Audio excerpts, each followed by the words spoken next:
Hello everyone, welcome to part 19 of our history series. तो आज हम बात करेंगे साउथ इंडिया के महान राज्यों के बारे में।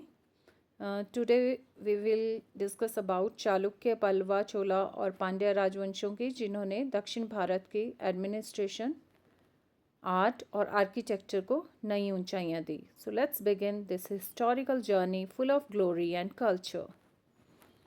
सो क्वेश्चन नंबर 1 इज चालुक्य वंश की राजधानी कहाँ थी? ऑप्शंस आर कांचीपुरम, वतापी, तंजावुर या फिर Madurai. Yes, quickly guess the answer. The answer is option number B, that is Vatapi. तो पुलकेशिन प्रथम ने वतापी, जो आज की बादामी है, को चालुक्य साम्राज्य की राजधानी बनाया था। So the answer is option number B, that is Vatapi. Next question is question number 2। Pulakeshin द्वितीय ने किस उत्तर भारतीय शासक को पराजित किया था? ऑप्शंस आर समुद्रगुप्त, हर्षवर्धन, बिंबिसार या फिर Ashoka. The answer is option number B, that is Harshavardhan. तो पुलकेशिन द्वितीय ने हर्षवर्धन को नर्मदा के तट पर पराजित किया था।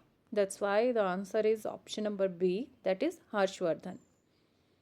Next question is question number 3। Pallava वंश का प्रसिद्ध स्थापत्य केंद्र कौन था? ऑप्शंस आर मदुरै, महाबलीपुरम, तंजावुर या फिर Kanchipuram. The answer is option number B, that is Mahabalipuram. तो पल्लव शासक नरसिंहवर्मन प्रथम के समय महाबलीपुरम में उत्कृष्ट शैलकृत मंदिरों का निर्माण हुआ। So the answer is option number B, that is Mahabalipuram. Question number 4 is Pancharatha मंदिर समूह किस शासक के काल में बनाए गए? ऑप्शंस आर नरसिंहवर्मन प्रथम, महेंद्र वर्मन, राजराज चोल या फिर Rajendra Chola. Quickly guess the answer. The answer is option number A, that is Narasimhavarman प्रथम। तो पंचरथ जो महाबलीपुरम में है, पल्लव कला का अद्भुत उदाहरण है। The answer is option number A, that is Narasimhavarman प्रथम। क्वेश्चन नंबर 5 इज चालुक्य काल की प्रसिद्ध गुफाएं कहाँ स्थित हैं? एलोरा में, बादामी में, अजंता में या फिर पदतकल में। Quickly guess the answer. The answer is option number B, that is Badami. तो इट्स क्वाइट ऑब्वियस कि बादामी की गुफाएं चालुक्य काल की शैलकला का उत्कृष्ट उदाहरण है। So the answer is option number B, that is Badami. Question number 6 is पल्लवों की स्थापत्य शैली को क्या कहा जाता है? नागर शैली, द्रविड़ शैली, वेसर शैली या फिर मिश्र शैली। Quickly guess the answer. The answer is option number B, that is Dravida शैली। तो पल्लवों ने दक्षिण भारत में द्रविड़ स्थापत्य की नींव रखी। The answer is option number B, that is Dravida शैली। Now we are on question number 7। चोलों की राजधानी कहाँ थी? मदुरै में, तंजावुर में, कांचीपुरम में या फिर पदतकल में। Quickly guess the answer. The answer is option number B, that is Thanjavur. तो तंजावुर राजराज चोल और राजेंद्र चोल का प्रमुख प्रशासनिक केंद्र था। That's why the answer is option number B, that is Tanjavur. Next question is question number 8. Rajrajeshwar मंदिर का निर्माण किसने करवाया? राजराज चोल ने, राजेंद्र चोल ने, नरसिंहवर्मन ने या फिर पुलकेशिन द्वितीय ने। आई नो सबको लग रहा होगा राजराज चोल ने करवाया होगा। So you are right, the answer is option number A, that is Rajaraja Chola. तो यह मंदिर तंजावुर में स्थित है और बृहदेश्वर मंदिर के नाम से प्रसिद्ध है। Next question is question number 9। Chola शासकों की नौसेना का मुख्य उद्देश्य क्या था? समुद्री व्यापार का नियंत्रण, धार्मिक यात्रा, उत्तर भारत पर विजय या फिर मौर्य साम्राज्य से युद्ध। The answer is option number ए, समुद्री व्यापार का नियंत्रण। तो चोलों की नौसेना दक्षिण पूर्व एशिया तक पहुंचती थी और व्यापार पर प्रभुत्व रखती थी। So the answer is option number A. Question number 10 is गंगैकोटचोलपुरम की स्थापना किसने की थी? राजराज चोल, राजेंद्र चोल, कुलोतुंग चोल या फिर आदित्य चोल ने? Quickly guess the answer. The answer is option number B, that is Rajendra Chola. तो राजेंद्र चोल ने गंगा पर विजय के बाद इस नगर की स्थापना की थी. So the answer is option number B, Rajendra Chola. Question number 11 is Pandya वंश की राजधानी कौन थी, क्या थी?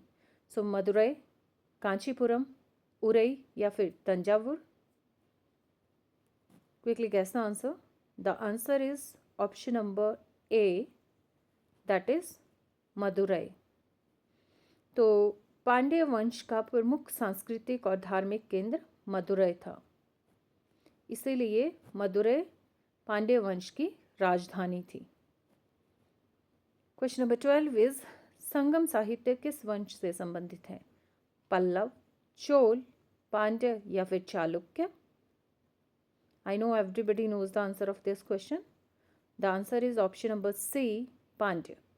तो पांड्य शासकों के संरक्षण में तमिल संगम सभाएं हुई.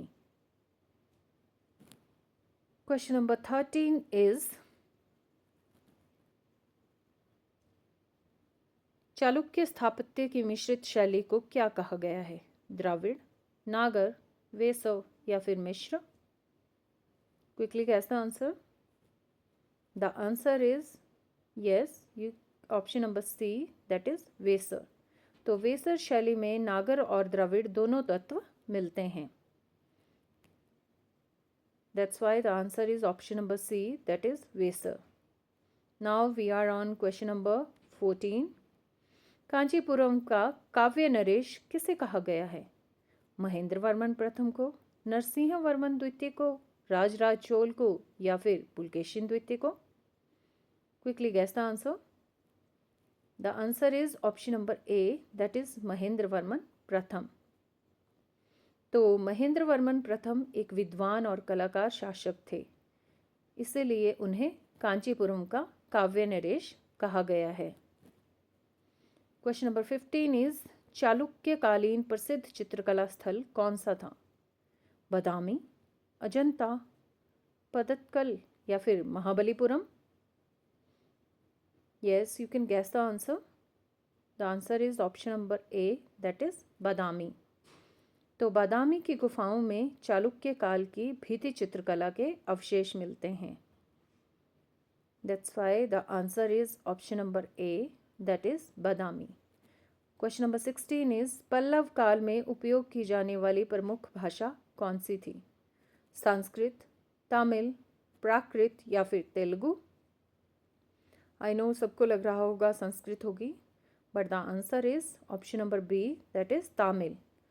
तो प्रशासन में संस्कृत, परंतु साहित्य में तमिल का प्रमुख स्थान था. Next question is question number 17. Chola शिलालेख किस लिपि में लिखे गए हैं?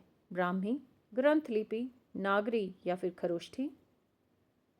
Quickly guess the answer guys. The answer is option number B, that is ग्रंथ लिपि. तो दक्षिण भारत में ग्रंथ लिपि तमिल भाषा के लिए प्रयुक्त होती थी. So the answer is option number B, that is Grantha लिपि. Question number 18 is Amaravati stupa का निर्माण किस काल में हुआ? सातवाहन, चोल, पल्लव या फिर Chalukya? Quickly guess the answer. The answer is option number A, that is Satavahana. तो सातवाहन काल में अमरावती में बौद्ध कला का उत्कर्ष हुआ. So the answer is Satavahana काल, that is option number A. Next question is पदत्कल किस लिए प्रसिद्ध है? शैलकृत मंदिरों के लिए, बौद्ध स्तूपों के लिए, प्राचीन विश्वविद्यालय के लिए या फिर मूर्तिकला विद्यालय के लिए? Yes, guess the answer. The answer is option number A, that is शैलकृत मंदिरों के लिए. तो पदत्कल यूनेस्को विश्व धरोहर स्थल है और चालुक्य स्थापत्य का केंद्र था. That's why the answer is option number A. Now we are on the last question.